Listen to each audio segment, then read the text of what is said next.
Hello students, welcome you all. स्वागत है आप सभी का ज्ञानशाला एकेडमी क्लासरूम में। मैं हूं सुलभ और मेरे साथ आप लोग पढ़ रहे थे मध्य प्रदेश की जनजातियां। इस लेक्चर में हम जानेंगे मध्य प्रदेश की जनजातियों से संबंधित प्रमुख व्यक्तित्व के बारे में। कौन कौन से प्रमुख व्यक्तित्व हैं मध्य प्रदेश के जनजातीय परिदृश्य से संबंधित। तो आइए शुरू करते हैं आज की क्लास। जनजातीय व्यक्तित्व में सबसे प्रमुख जो लास्ट लेक्चर हमने देखा था उसमें हमने कुछ व्यक्तित्व की बात की थी। उसमें हमने टांट्या भील, भीमा नायक इनकी बात की थी। अब आज उनसे आगे हम देखते हैं। लास्ट लेक्चर जरूर देखें आप लोग। रानी कमलापति। तो रानी कमलापति कौन थी? भोपाल की अंतिम हिंदू रानी थी। कौन थी? भोपाल की अंतिम हिंदू रानी।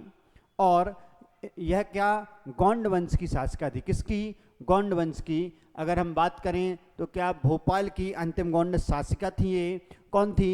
भोपाल की अंतिम गोंड शासिका। और इनका जो जन्म है, जन्म कहाँ हुआ था? सीहोर रियासत के सिरौतिया वंश में। कहाँ? सिरौतिया खानदान। तो कृपाल सिंह सिरौतिया इनके पिता थे। कौन? कृपाल सिंह सिरौतिया, याद रखिएगा।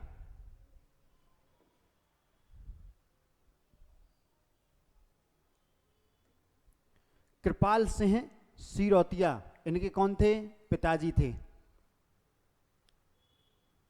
फिर अगर मैं बात करूं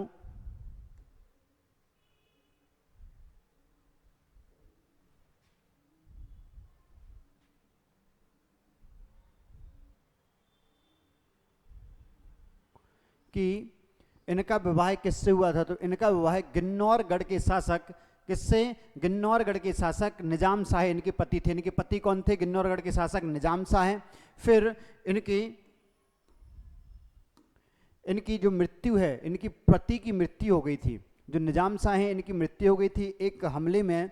उसके पश्चात इन्होंने दोस्त मोहम्मद खां की मदद मांगी थी अपनी रक्षा के लिए, अपने देवर निजाम आदिल शाह से अपनी रक्षा के लिए। तो कौन?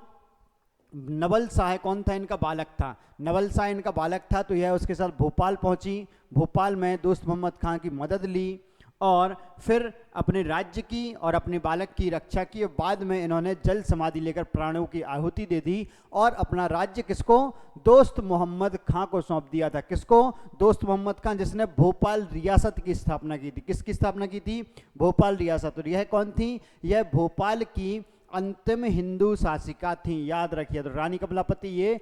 और महत्वपूर्ण क्या है, जो भोपाल में हबीबगंज रेलवे स्टेशन था उसका नाम इन्हीं के नाम पर रखा गया है। किसके नाम पर? रानी कमलापति रेलवे स्टेशन। और रानी कमलापति की एक बड़ी प्रतिमा भी कहाँ? भोपाल में स्थापित की गई है। तो रानी कमलापति कौन थी? गोंड शासिका, भोपाल की अंतिम हिंदू शासिका थी। इनके पिता कौन थे? कृपाल सिंह सिरौतिया। कहाँ? सीहोर रियासत के राजा थे। फिर इनका विवाह हुआ था गिन्नौरगढ़ के राजा किससे? निजाम शाह से। फिर इनके जो निजाम शाह के भाई थे, इन्होंने इसकी हत्या कर दी थी। फिर उनसे संरक्षण के लिए कहाँ? भोपाल चली गई दोस्त मोहम्मद खां के पास अपने बेटे नवल शाह के साथ, जो अल्पवयस्क था। उनने इनकी सहायता की, दुश्मनों को हराया, लेकिन बदले में फिर बाद में जब किसकी? रानी कमलापति ने जल समाधि ली तो दोस्त मोहम्मद खां ने इनकी सत्ता ले ली। फिर दूसरे व्यक्ति हैं बादल भोई। इनका संबंध है 1857 की क्रांति से। किससे? 1857 की क्रांति से। और 1857 की क्रांति में उन्होंने कहा छिंदवाड़ा से क्रांति का नेतृत्व किया था। भोई समुदाय, छिंदवाड़ा, सिवनी छिंदवाड़ा का भोई समुदाय जनजातीय है। पूरे भोई समुदाय ने अलग अलग तरीके से क्रांतिकारी गतिविधियों में भाग लिया और अंग्रेजों के विरुद्ध विद्रोह का नेतृत्व किया था। तो उसी में से एक थे बादल भोई जिन्होंने नेतृत्व किया था। और इनके नाम पर क्या? छिंदवाड़ा में जनजातीय संग्रहालय स्थापित किया गया है। क्या स्थापित किया गया है? जनजातीय संग्रहालय। कहाँ पर? जनजातीय संग्रहालय कहाँ पर? छिंदवाड़ा में स्थापित किया गया है, याद रखिएगा। फिर अगली हस्ती हैं जंगगढ़ सिंह श्याम। जंगगढ़ सिंह श्याम भी नाम मिल सकता है आपको, या जनगढ़ सिंह। जनगढ़ सिंह ये कौन है? तो ये चित्रकार हैं, गोंडी चित्रकला के चित्रकार हैं। कौन? जनगढ़ सिंह श्याम, याद रखिएगा। तो ये कौन गोंड चित्रकार है? इनका अन्य नाम, एक दूसरा नाम इनका प्रचलित है, वह नाम है जंगल कलाम। क्या है इनका दूसरा नाम?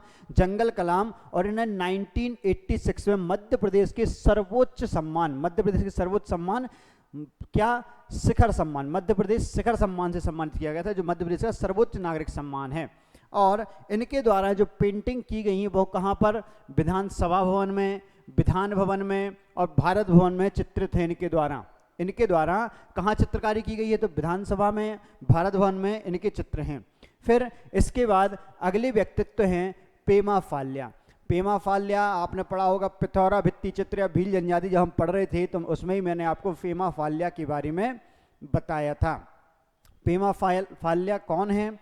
तो पेमा फाल्या भीली चित्रकार या पिथौरा चित्रकार हैं। कौन? भीली चित्रकार या पिथौरा चित्रकार हैं। और ये कहाँ से?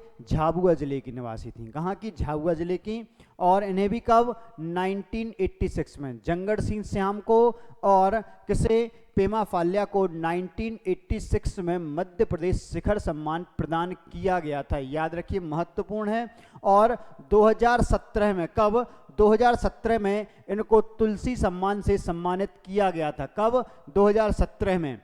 फिर इसके बाद एक बार और रिवाइज कर लीजिए। पेमा फाल्या पिथौरा भित्ति चित्रकार, झाबुआ जिले में जन्म हुआ, 1986 में शिखर सम्मान और 2017 में तुलसी सम्मान।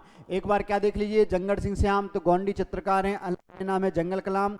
और इन्हें भी कब? 1986 में मध्य प्रदेश शिखर सम्मान सम्मानित किया गया। और फिर इनके जो चित्र हैं विधानसभा में, भारत भवन में इनके चित्र चित्रित हैं। फिर अगली चित्रकार, अगली हस्ती है हमारी कौन? भूरीबाई। भूरीबाई, तो भूरीबाई की हम बात करें तो भूरीबाई कौन है? यह भी चित्रकार है, प्रसिद्ध पिथौरा भित्ति चित्रकार या भीली चित्रकार हैं भूरीबाई। अब ये ने क्या? 2021 में पद्मश्री अवार्ड मिला है। भारत के जो प्रमुख नागरिक सम्मान हैं कौन से हैं? सर्वोच्च भारत रत्न, फिर पद्म भूषण और फिर पद्मश्री। तो यह चौथा बड़ा नागरिक सम्मान है भारत सरकार द्वारा दिया जाने वाला। तो वह भूरीबाई को उससे सम्मानित कब? 2021 में किया गया है। कब? 2021 में। और इन्हें 1986 में शिखर सम्मान भी मिला है। कब? 1986 में शिखर सम्मान भी मिला है। तो तीन लोग 1986 वाले हो गए, जनगढ़ सिंह श्याम, फिर पेमा फाल्या और भूरीबाई।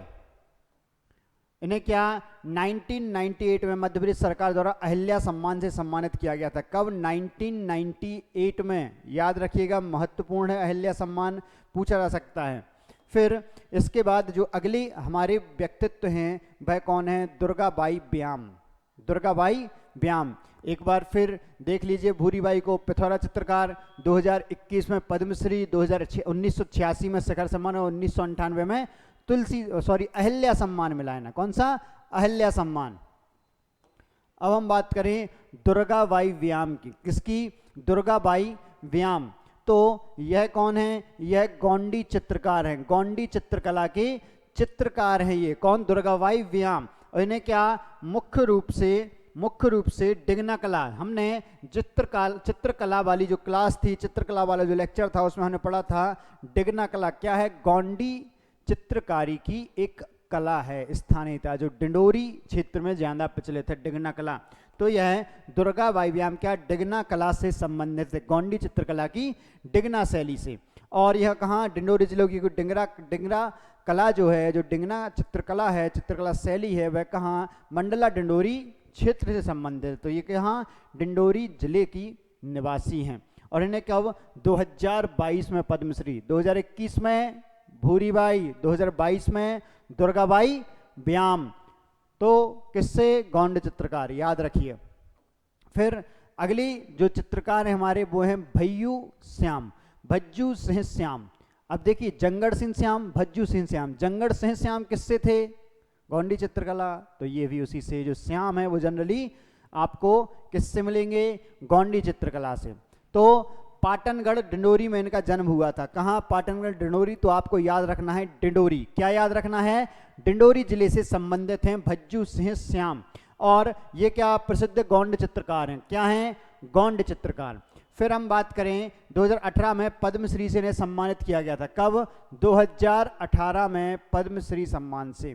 तो भज्जू श्याम को 2018 में, भूरीबाई को 2021 में और दुर्गाबाई व्याम को 2022 में पद्मश्री सम्मान से सम्मानित किया गया है।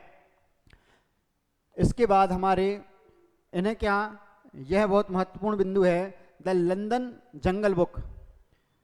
द लंदन जंगल बुक नाम से एक बुक प्रकाशित की गई। इसमें क्या बहुत सारे चित्रों का संग्रह है, बहुत सारे चित्रों का संग्रह, बहुत सारे चित्र किसके? भज्जू सिंह श्याम। तो भज्जू सिंह श्याम के चित्रों को एक बुक के रूप में जारी किया गया है। कौन सा? The London jungle book. The London jungle book किसके चित्रों से संबंधित है या किस चित्रकार के चित्रों का संग्रह है? तो भज्जू सिंह श्याम, याद रखिएगा, द लंदन जंगल बुक। अब अगली व्यक्ति हैं शांता भूरिया। कौन? शांता भूरिया। तो समझ में आ रहा होगा, भूरिया जनजाति से संबंधित हैं, भूरिया जनजाति से संबंधित है। और ये क्या? भूरीबाई की पुत्री हैं। क्या? भूरीबाई की। भूरीबाई पिथौरा चित्रकार, याद रखिए, जिन्हें 2021 में पद्मश्री मिला, अहिल्या सम्मान भी मिला है 1998 में, 1996 में शिखर सम्मान मिला था उन्हें। तो यह उन्हीं की पुत्री है, तो इनका भी क्या? झाबुआ जिले से संबंध होगा। और ये क्या? भील समुदाय की युवा चित्रकार हैं। बस इतना याद रखना है, शांता भूरिया भील समुदाय की युवा चित्रकार हैं। अब हम अगली हस्ती की बात करें तो अगली हस्ती हैं जमुना देवी। यह जमुना देवी जो हैं, यह राजनेता थीं। क्या थी? राजनेता। और यह है, इनका संबंध है धार जिले से। कहां से? धार जिले से। यह ऐसी हस्ती है मध्य प्रदेश की महिला राजनेताओं में जो लोकसभा, राज्यसभा, विधानसभा सभी की सदस्य रही हैं अपने पूरे राजनीतिक करियर में। इनका जन्म 1929 में धार जिले में हुआ था। कब? 1929 में। महत्वपूर्ण हस्ती हैं, ध्यान से देख लेना, कांग्रेस नेता रही हैं, ठीक। तो 1929 में धार जिले में इनका जन्म हुआ। फिर ये जो 1998 में, कब? 1998 में मध्य प्रदेश की पहली महिला उप मुख्यमंत्री बनी थी। 1998 में मुख्यमंत्री कौन थे? तो दिग्विजय सिंह। कौन? दिग्विजय सिंह मध्य प्रदेश के मुख्यमंत्री थे 1998 में। और क्या हुआ था? मध्य प्रदेश में 16 नए जिले बने थे। याद कीजिए, जब आप एमपी पढ़ रहे थे, एमपी का फॉर्मेशन या मध्य प्रदेश का पुनर्गठन का पढ़ रहे होगे, तो क्या 1998 मध्य प्रदेश में 16 जिले बने थे। उसी समय ये क्या उप मुख्यमंत्री थी, दिग्विजय सिंह मुख्यमंत्री और जमुना देवी उप मुख्यमंत्री बनी 1998 में। फिर 2003 में जो राज्य विधानसभा हुई, जो 2003 में, जब कौन? उमा भारती पहली महिला मुख्यमंत्री बनी थी मध्य प्रदेश की। कौन? उमा भारती मध्य प्रदेश की पहली महिला मुख्यमंत्री बनी थी। तब यह क्या बनी थी? पहली महिला विपक्ष की नेता। क्या बनी थी उस समय? ये पहली महिला विपक्ष की नेता बनी थी। कौन? जमुना देवी। याद रखिएगा, कौन? जमुना देवी पहली महिला विपक्ष की नेता बनी थी उस दौरान। फिर ये कब? 1978 से 1981 तक क्या राज्यसभा की सदस्य रही। 1978 से 81 तक राज्यसभा सांसद रही मध्य प्रदेश से। और फिर 2001 में इन्हें भारत ज्योति सम्मान से, किससे? भारत ज्योति सम्मान से सम्मानित किया गया। कब? 2001 में। फिर हम बात करें अगले व्यक्ति की, लाल पद्मधर सिंह। लेकिन पहले एक बार और जमुना देवी को रिवाइज करते हैं। तो जन्म 1929 में धार जिले में हुआ था। 98 मध्य प्रदेश की पहली महिला मुख्यमंत्री हुई। 2003 में राज्य विधानसभा की पहली महिला विपक्ष नेता। 78 से 81 राज्यसभा की सदस्य। 2001 में कोई क्या? भारत ज्योति सम्मान से सम्मानित। इसके अलावा धार में जमुना देवी तितली पार्क स्थापित किया जा रहा है। कहां पर? धार जिले में जमुना देवी तितली पार्क, इन्हीं के नाम पर, तो याद रखिएगा। फिर लाल पद्मधर सिंह, ये कौन है? यह स्वतंत्रता संग्राम सेनानी है। यह स्वतंत्रता संग्राम सेनानी है। का इनका संबंध क्या? मध्य प्रदेश के रीवा रियासत से है। रीवा रियासत के सतना के निवासी थे ये। कहाँ? रीवा रियासत के सतना के। सतना कहाँ? रीवा रियासत में आता था पहले। और इनका संबंध क्या? भारत छोड़ो आंदोलन। तो यह कहाँ? यह इलाहाबाद यूनिवर्सिटी के छात्र थे। किसके? इलाहाबाद विश्वविद्यालय के छात्र थे। और भारत छोड़ो आंदोलन के समर्थन में इलाहाबाद विश्वविद्यालय की जो विद्यार्थी यूनियन थी, क्या थी? विद्यार्थी संघ था, उसके तत्वाधान में एक जुलूस निकाला जा रहा था अंग्रेजों के विरुद्ध और भारत छोड़ो आंदोलन के समर्थन में। तो उस आंदोलन पर, उस रैली पर अंग्रेजों ने गोलियां बरसाई और उस गोली चार्ज में इनको गोली लगी और यह शहीद हो गए। कौन? लाल पद्मधर सिंह। इनका संबंध कहां से? सतना से, और इनका संबंध सतना से है। और कब? ये कहाँ? इलाहाबाद में विद्यार्थी यूनियन की रैली का नेतृत्व करते हुए शहीद हुए थे अंग्रेजों के विरुद्ध। फिर हम अगले व्यक्ति की बात करें तो अगले व्यक्ति हैं कौन? बिरसा गौंड। कौन है? बिरसा गौंड। बिरसा गौंड या बिरसा गौंड एक ही है, ज़्यादा परेशान ना हो। ये भी क्या? स्वतंत्रता संग्राम सेनानी, क्रांति से संबंधित हैं और इनका संबंध भी किससे? भारत छोड़ो आंदोलन से। किससे? भारत छोड़ो आंदोलन 1942 से इनका संबंध है। फिर हम बात करें कि इन्होंने कहाँ से नेतृत्व किया था, तो इन्होंने नेतृत्व किया था घोड़ा डोंगरी बैतूल 1942 में। याद रखिएगा, आप कंफ्यूज बिल्कुल ना हो। घोड़ा डोंगरी वही है जहाँ पर जंगल सत्याग्रह हुआ था 1930 में। कब? 1930 में यहाँ पर जंगल सत्याग्रह भी हुआ था। लेकिन जो बिरसा गौंड हैं, इनका संबंध किससे है? इनका 1942 के भारत छोड़ो आंदोलन के दौरान इन्होंने घोड़ा डोंगरी क्षेत्र में नेतृत्व प्रदान किया था। तो बिरसा गौंड। फिर एक बार देख लीजिए कौन कौन से कैरेक्टर या पर्सनालिटी हमने अभी तक पढ़ी हुई हैं। बिरसा गौंड, बिरसा गौंड के पहले हमने पढ़ा लाल पद्मधर सिंह। फिर जमुना देवी, जमुना देवी के पहले हमने पढ़ा शांता भूरिया, शांता भूरिया के पहले हमने पढ़े भज्जू सिंह श्याम। कौन? भज्जू सिंह श्याम। और इनके पहले हमने दुर्गाबाई व्याम। कौन? दुर्गाबाई व्याम। और दुर्गाबाई व्याम के पहले हमने देखा भूरीबाई को, भूरीबाई के पहले हमने देखा पेमा फाल्या को। कौन? पेमा फाल्या को। और पेमा फाल्या के पहले हमने देखा जनगढ़ सिंह श्याम को। किसको? जंगगढ़ सिंह श्याम। और उसके पहले बादल भोई, बादल भोई के पहले रानी कमलापति। कौन? रानी कमलापति। याद रखिए, भज्जू सिंह श्याम हो गए, जमुना देवी, लाल पद्मधर, बिरसा गौंड हो गया। अब हम आते हैं मिस्टर धीर सिंह श्याम पर। कौन? धीर सिंह श्याम। यह कौन थे? तो धीर सिंह श्याम जो है ये क्या? रीवा रियासत के सरदार थे। रीवा रियासत से इनका संबंध है। ये भी किससे? स्वतंत्रता संग्राम सेनानी थे। कहाँ से? रीवा रियासत से। तो इन्होंने कब नेतृत्व प्रदान किया? तो 1857 की क्रांति में इन्होंने संघर्ष किया था। कब? 1857 की क्रांति में। धीर सिंह रीवा रियासत के जनजातीय सरदार थे। याद रखिए, इन्होंने कब? 1857 की। क्वेश्चन आएगा धीर सिंह, सरदार धीर सिंह का संबंध किस स्वतंत्रता संग्राम से है? 1857 क्रांति, 1930 का जंगल सत्याग्रह, 1942 का भारत छोड़ो आंदोलन या 1920 का असहयोग आंदोलन? तो आपको लगाना है 1857 की क्रांति। फिर अगले व्यक्ति हैं कौन? दिलीप सिंह भूरिया। अब हम आ गए वर्तमान काल में। कौन वर्तमान काल में? तो दिलीप सिंह भूरिया। दिलीप सिंह भूरिया क्या हैं? जनजातीय नेता थे वर्तमान में। तो इनका संबंध राजनीति और समाज सेवा से। किससे? राजनीति और समाज सेवा। जो पेशा कानून 1996 में आया था, क्या?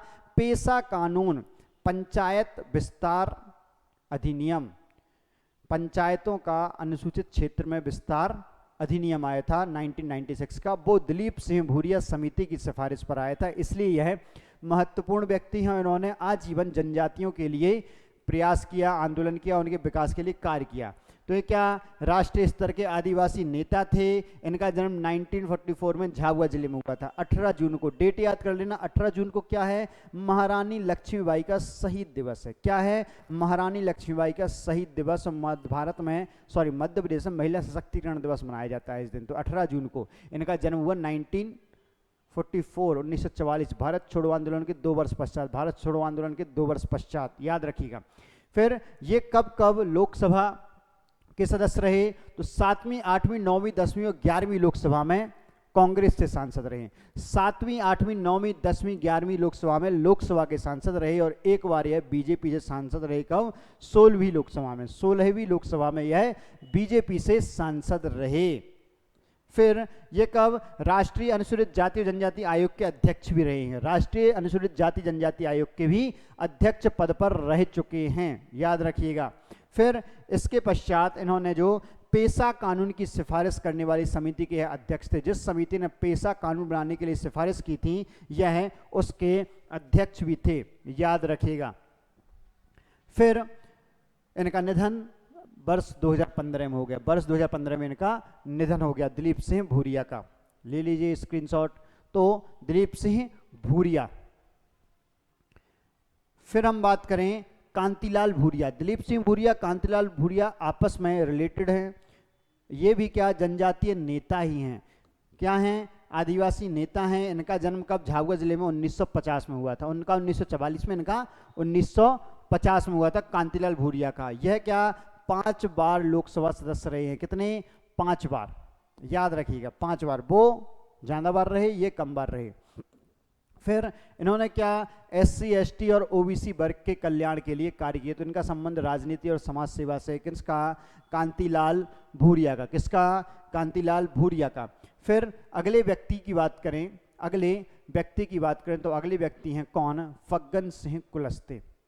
फग्गन सिंह कुलस्ते कौन हैं, तो यह भी वर्तमान में जनजातीय नेता हैं। याद कीजिए 2023 का जो विधानसभा चुनाव होना था मध्य प्रदेश में, तो भाजपा ने कुछ सांसदों को किसकी, विधायक की टिकट दी थी। तो उसमें कैलाश विजयवर्गीय जी, प्रहलाद पटेल जी, नरेंद्र सिंह तोमर जी के साथ फग्गन सिंह कुलस्ते का भी नाम थे, और भी नाम थे, लेकिन मैं मुख्य कुछ नाम बता रहा हूं आपको। तो फग्गन सिंह कुलस्ते केंद्र सरकार में मंत्री पद पर अभी वर्तमान में हैं, और इन्होंने 2023 का विधानसभा चुनाव भी लड़ा था, और इसमें इन्हें विधानसभा चुनाव में इनकी हार हुई थी, इसलिए महत्वपूर्ण हो जाते हैं। पूछा जा सकता है इन पर प्रश्न इस बार के प्रीलिम्स में।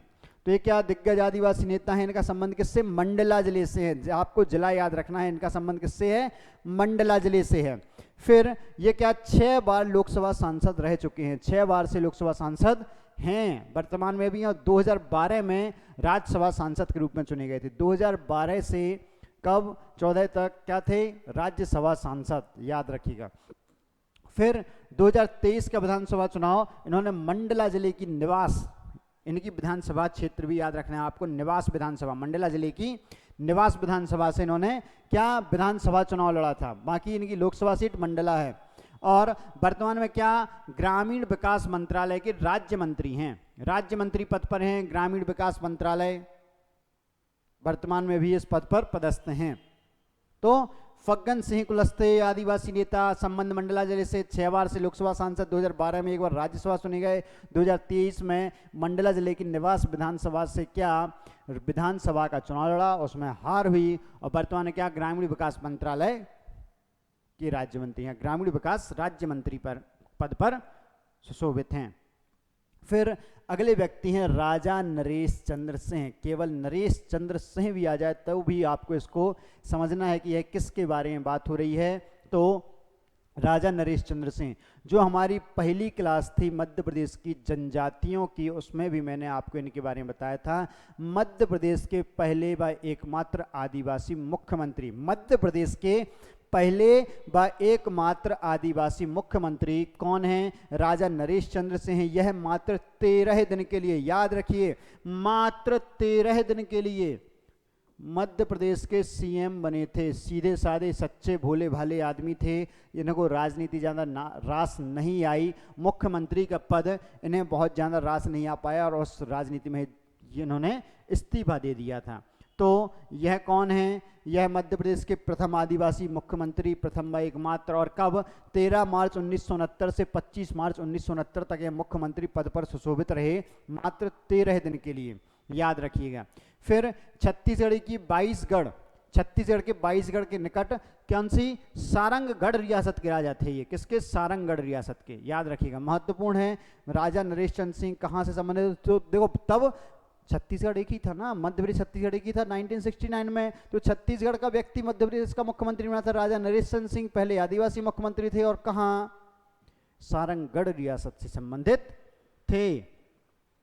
अब हम अगले व्यक्ति की बात करें तो कौन, मंगरू गानू उइके, मंगरू गानू उइके, यह कौन है, तो यह मध्य भारत के क्या आदिवासी नेता व सामाजिक कार्यकर्ता हैं। कौन है, आदिवासी नेता व सामाजिक कार्यकर्ता हैं, कौन, मंगरू गानू उइके। अगर मैं बात करूं कि यह कब कब लोकसभा सांसद रहे, तो 1952 से 1977 तक, 1952 से 1977 तक 5 बार लोकसभा सांसद पद पर यह रहे हैं।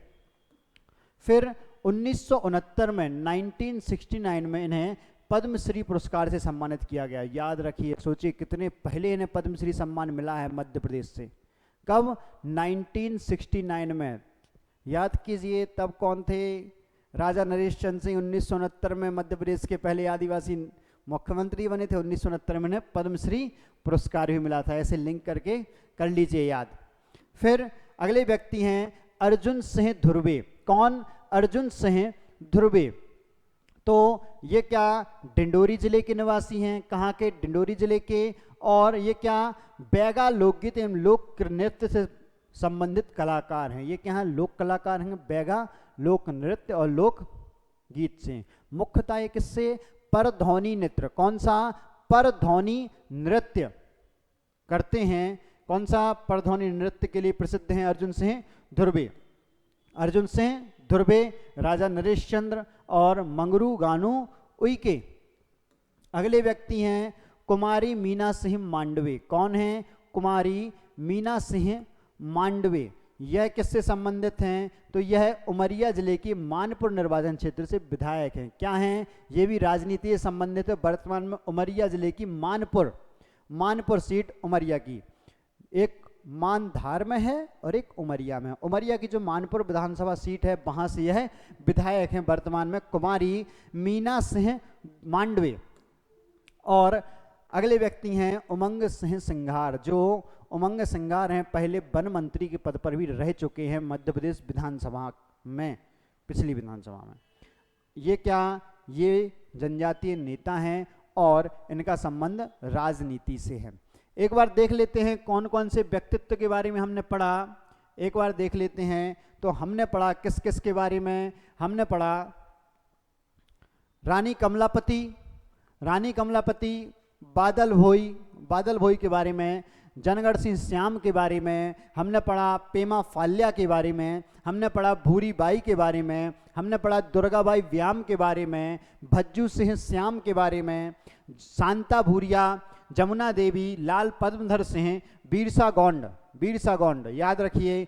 धीर सिंह 1857 क्रांति से, दिलीप सिंह भूरिया जनजातीय नेता, ठीक। फिर कांतिलाल भूरिया, ये भी जनजातीय नेता। पेशा एक्ट, दिलीप सिंह भूरिया। फिर फग्गन सिंह कुलस्ते, वर्तमान में मंडला जिले से संबंधित निवास विधानसभा से लड़े और हारे विधानसभा चुनाव। राजा नरेश चंद्र सिंह, पहले आदिवासी मुख्यमंत्री। मंगरू गानू उइके। कौन? मंगरू गानू उइके, इनके बारे में पढ़ा, आदिवासी नेता।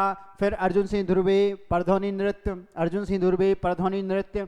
और कुमारी मीना सिंह मांडवे और उमंग सिंघार, इनके बारे में हमने पढ़ा। यह आज का लेक्चर है। हमने प्रमुख जनजातीय व्यक्तित्व पढ़े। इनमें से कोई ना कोई आपसे पूछा जाएगा प्रीलिम्स एग्जाम में, तो इनको व्यवस्थित तरीके से याद कर लीजिए, अपना समय बचाइए और टू द पॉइंट चीज़ों को याद कीजिए, क्योंकि हमारा लक्ष्य है हमें 50 दिन में प्रीलिम्स का सिलेबस कवर करना है और उसे कंप्लीट करके हमें प्रीलिम्स को पार भी करना है और इस बार के मेंस में हमें सिलेक्शन लेना है। तो बने रहिए ज्ञानशिला एकेडमी के साथ। इस वीडियो को आप लाइक करें, इस पर कमेंट करें, इसको शेयर करें और ज्ञानशिला एकेडमी के चैनल को सब्सक्राइब भी करें और बने रहिए ज्ञानशिला एकेडमी के साथ। आपको सारी क्लासेस सभी सब्जेक्ट की इस पर लगातार उपलब्ध कराई जाएंगी। Thank you so much. मुझे दीजिए इजाज़त।